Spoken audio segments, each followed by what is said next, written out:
Hello everyone. In this video, I will show you a simple way to fix a forgotten password on Windows 11 and get back into your computer. Start from the login screen. Look at the bottom right corner and click on the power icon. Now press and hold the Shift key on your keyboard, then click on Restart while still holding Shift. Keep holding the key until a blue screen appears. On this screen, click on Troubleshoot.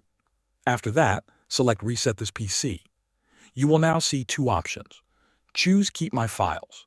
This option will reinstall Windows and remove the password, but it will keep your personal files, like documents, pictures, and videos safe. Next, choose Local Reinstall. Then click Next, and after that click Reset. Your computer will now restart and begin the reset process.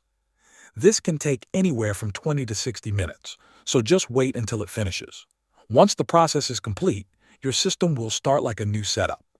Follow the on-screen steps to set up Windows again and create a new account and password. After setup is done, you will be able to access your PC without the old password. Keep in mind that your installed apps will be removed, but your personal files will still be there. Thanks for watching.